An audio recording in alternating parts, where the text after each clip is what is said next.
নমস্কার বন্ধুরা, মানবীর রান্নাঘরে আপনাদের সবাইকে স্বাগত জানাই।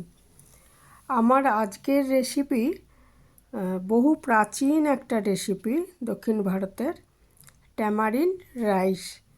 আগে এটা নাকি শুধু মন্দিরেই বানানো হতো, এখন বাড়িতেও বানানো হয়। তো এর ইতিহাস ঘাঁটতে গিয়ে আমি দেখলাম যে বহুই প্রাচীনই, মানে এটা বহু প্রাচীন বলতে এরা তো বলছে যে মানে 2-3 হাজার বছরেরও পুরানো হতে পারে রেসিপিটা। তো যাই হোক, মন্দিরেই শুধু নাকি বানানো হতো, এখন বাড়িতেও বানানো হয়। তো আমার খুবই কৌতূহল ছিল যে এটা কীরকম হয় আর কি। তো সেটা জন্যেই আমি এটা বানিয়েছিলাম এবং সেই রেসিপিটা আপনাদের সঙ্গে শেয়ার করলাম। তো যে কোনো জায়গার খাদ্যাভ্যাসটা কিন্তু সেখানের আবহাওয়ার ওপর অনেকটা নির্ভর করে। দক্ষিণ ভারতে প্রচণ্ড গরম, এখানে তেঁতুল মানে টক জাতীয় জিনিসের খাবার প্রচলনটা বেশি এবং ওদের খাবারে টকের আধিক্য। তো তেঁতুলে তো এমনি প্রচুর গুণ আছে, এটা অ্যানিমিয়া রোগীদের জন্য খুব ভালো, বা আরও অনেক গুণ আছে। গরমে খুব ভালো, মানে লুটা আর কি প্রতিহত করতে সাহায্য করে।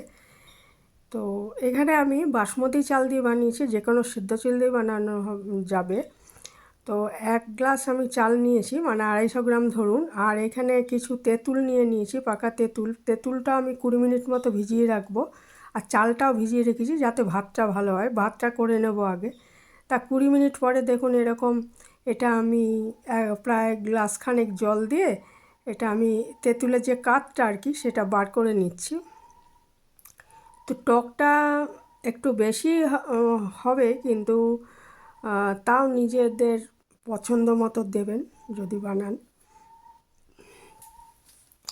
এখানে চালটা আমি প্রেসার কুকারে 2.25 গ্লাস মতো জল দিয়ে, যেহেতু বাসমতি চাল জলটা কম লাগবে, এমনি সেদ্ধ চাল হলে আমি 2 গ্লাস জল দিতাম 1 গ্লাস চালের জন্য, দিয়ে আমি একটা সিটি দেব, শুধু একটা সিটি দিয়ে নামিয়ে নেব। এবং নিয়ে এটা ঠান্ডা করে, দেখুন ভাতটা আমি ঢেলে দিয়েছি একটা গামলার মধ্যে।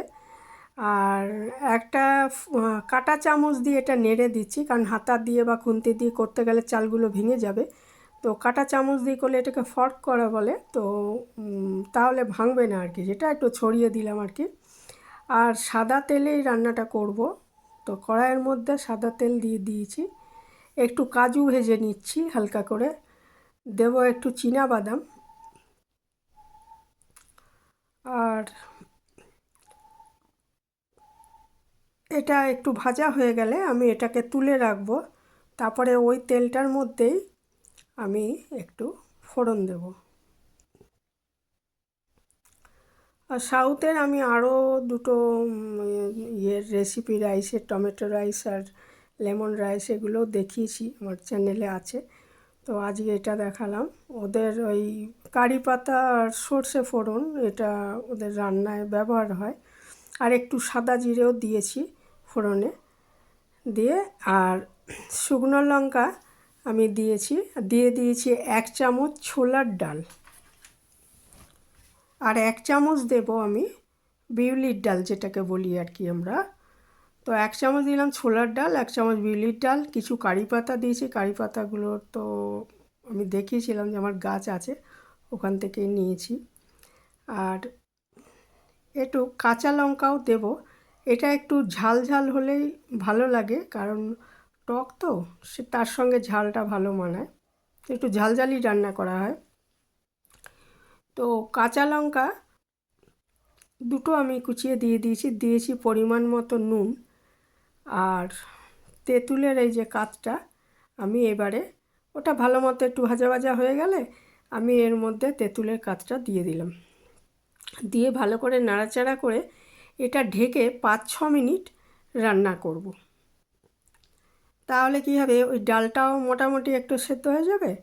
আর মানে সমস্ত যে বাদাম, ছোলার ডাল আছে, বিউলির ডাল আছে, ওগুলো সবই ভালো করে ভাজা আছে এবং 5-6 মিনিট একটু সেদ্ধ করে নিতে হবে। 5-6 মিনিট পরে এসে আমি ইয়েটা আমার যে ভাতটা রয়েছে বানানো সেটা এর মধ্যে দিয়ে ভালো করে মিশিয়ে দিলেই আমার ট্যামারিন্ড রাইস তৈরি হয়ে যাবে।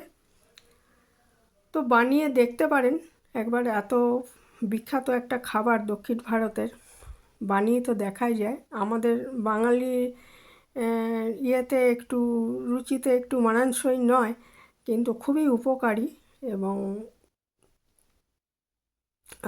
গরমে তো খুবই মানে গরমের উপযুক্ত একটা খাবার। গরমে খাওয়ার জন্য খুবই ভালো শরীরের জন্য। তো ওদের খাবারগুলো খুবই হেলদি হয়, তো এটাও খুব হেলদি একটা খাবার এবং ওদের ঐতিহ্যবাহী একটা খাবার। তো একবার বানিয়ে দেখতেই পারেন। তো কেমন লাগলো আমার রেসিপিটা জানাবেন। যারা এতক্ষণ ছিলেন আমার সাথে অসংখ্য ধন্যবাদ। আজ এখানেই শেষ করলাম।